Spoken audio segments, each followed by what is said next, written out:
Bienvenue sur Africa 24 pour cette nouvelle édition du QG News. Au sommaire de l'actualité, c'est le monde entier qui exprime sa solidarité au peuple malien. Après l'attentat de l'hôtel Radisson de Bamako, le président sénégalais Macky Sall s'est rendu ce dimanche dans la capitale malienne pour exprimer de vive voix son soutien à son homologue Ibrahim Boubacar Keïta. Et cet attentat meurtrier a inévitablement ralenti les activités des commerces et des hôtels de la capitale malienne, un ralentissement qu'ils espèrent temporaire. Le Burkina Faso se prépare activement à l'élection présidentielle du 29 novembre. Focus sur l'un des prétendants à la magistrature suprême, Jean-Baptiste Natama, candidat indépendant. Et les Comores se préparent également aux élections, mais de 2016. C'est dans ce cadre-là que le ministre de l'Intérieur a tenu une conférence de presse. Il a ainsi arrêté l'effectif des électeurs à 300 910, un total en hausse de plus de 25 000 électeurs par rapport au dernier fichier électoral. Il a par ailleurs fait savoir que le dépôt des candidatures serait ouvert du 6 au 21 décembre. Ce vendredi 20 novembre, le président sénégalais Macky Sall a adressé une lettre au président malien Ibrahim Boubacar Keïta dans laquelle il lui exprimait sa plus sincère solidarité suite à l'attentat de l'hôtel Radisson de Bamako. Ce dimanche, le chef d'État sénégalais était dans la capitale malienne pour présenter de vive voix ses condoléances à son homologue malien. Rappelons qu'un Sénégalais a perdu la vie dans cette prise d'otage. Linda Zibi.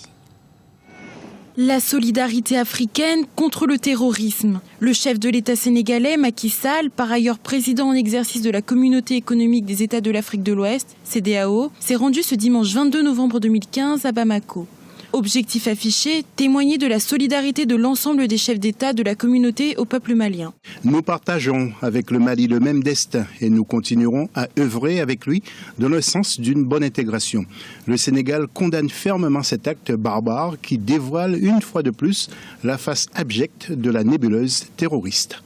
Sur le terrain, l'enquête semble pour l'instant piétiner.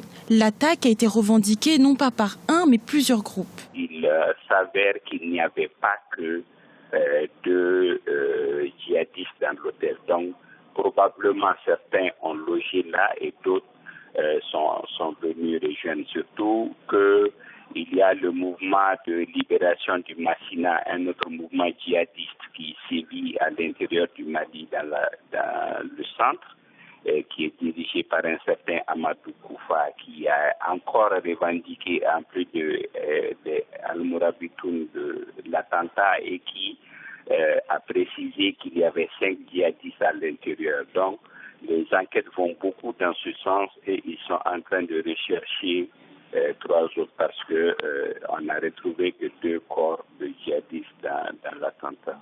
À compter de ce lundi 23 novembre 2015, 3 jours de deuil ont été décrétés au Mali en mémoire des 20 victimes de l'attaque djihadiste du vendredi 20 novembre 2015 dans l'hôtel Radisson de Bamako.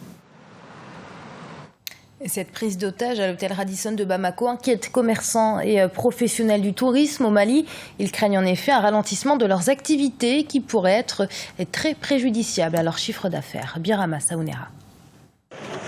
Au Mali, l'activité économique tourne au ralenti. En cause, l'attaque terroriste perpétrée contre l'hôtel Radisson le 20 novembre 2015 à Bamako.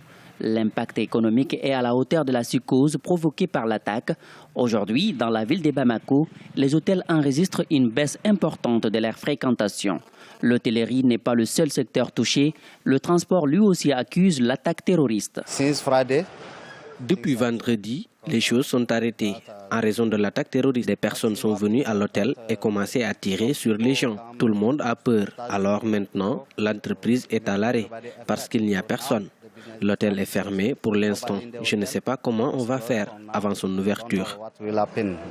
L'émotion est encore vive après l'attaque terroriste. Les professionnels de l'hôtellerie sont inquiets.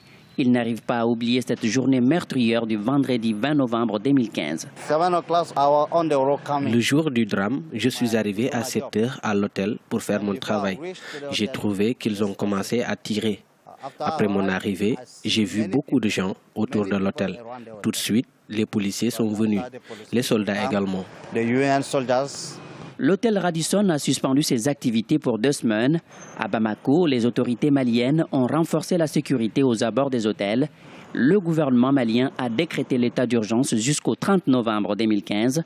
En outre, le pays observe à partir de ce lundi 23 novembre 3 jours de deuil national en mémoire des victimes de l'attaque de l'hôtel Radisson. Au Burkina Faso, la campagne électorale bat son plein. Les 14 candidats à l'élection présidentielle présentent aux populations leur projet de société pour un meilleur Burkina Faso.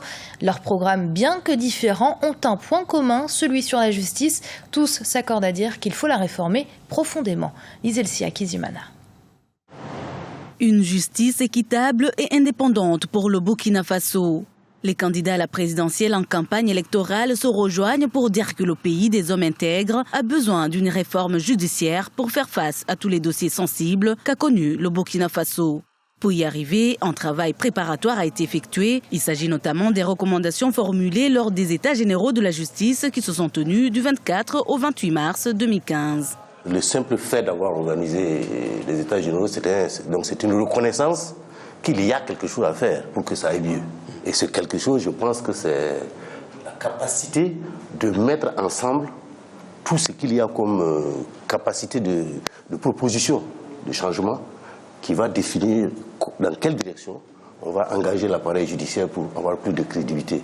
Et le point sur lequel j'insiste, c'est que la justice doit tout faire pour correspondre à l'attente du villageois moyen du Burkina Faso. La justice est en effet au cœur de la campagne électorale pour les législatives et la présidentielle qui a débuté le 8 novembre 2015.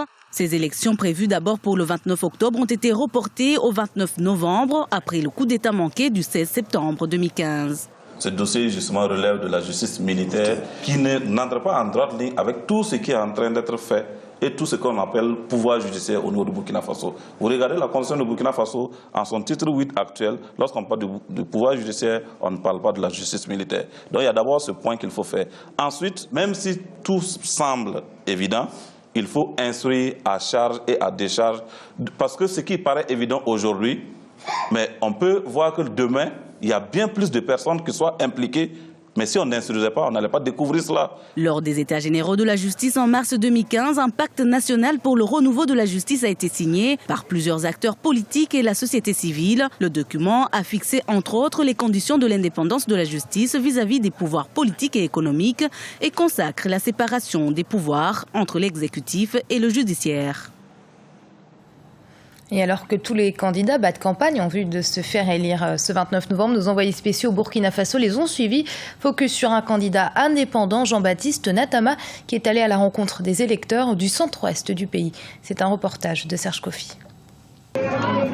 C'est sous le signe du changement et de la renaissance que Jean-Baptiste Natama a tenu son meeting à Koudougou dans le centre-ouest du Burkina Faso. Le candidat à la présidentielle se dit engagé dans une révolution pour changer de culture politique. Il a réaffirmé son engagement à investir dans le peuple pour une véritable transformation sociale, économique et politique.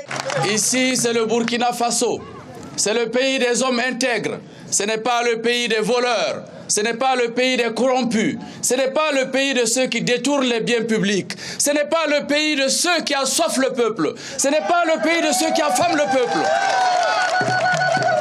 Nous nous sommes mis debout. Nous nous sommes mis debout pour dire que nous réclamons l'égalité des chances au Burkina Faso. Nous nous sommes mis debout pour dire que nous réclamons la justice au Burkina Faso. Nous nous sommes mis debout pour dire que nous réclamons le progrès au Burkina Faso. Nous nous sommes mis debout pour dire que nous réclamons l'éducation pour tous. L'éducation pour tous, Jean-Baptiste Natama le défend et entend porter l'espérance d'année d'éducation actuelle de 7 ans à 9 ans. Dans la ville natale de Norbert Zongo, le journaliste assassiné en 1998 et dont les auteurs courent toujours, Jean-Baptiste Natama promet une justice indépendante avec les moyens de protéger les Burkinabés. Nous entendons évidemment nous attaquer aux problèmes sociaux pour améliorer l'indice du développement humain au Burkina Faso à travers l'amélioration de l'accès aux services sociaux de base qui sont bien connus, l'éducation, la santé, l'eau potable et le logement décent, l'emploi décent, etc. Nous pensons l'énergie, nous pensons pouvoir résoudre toutes ces questions et surtout mettre un terme ou en tout cas réduire de manière considérable les inégalités qui existent tant du point de vue social que du point de vue géographique entre les régions et les communes. Pour le candidat indépendant, faire la politique est un sacerdoce. Il avait d'ailleurs renoncé aux 25 millions de francs CFA accordés par l'État burkinabé pour soutenir les candidats au scrutin présidentiel. Une somme qu'il dit destinée à l'édification d'actions sociales. Et cette élection présidentielle au Burkina Faso, Africa 24 vous la fait vivre en direct tous les jours grâce à nos envoyés spéciaux déployés sur place et à nos émissions consacrées à cette échéance électorale. Suivez donc tous les soirs un journal de campagne à partir de 18h45 GMT, à 19h30 GMT le débat des présidentielles et enfin à partir de 21h30 GMT ce sera le débriefing des experts. Ce journal a été préparé par l'ensemble de la rédaction. Merci de votre fidélité. Restez sur Africa 24. Dans un instant, une nouvelle édition de l'information.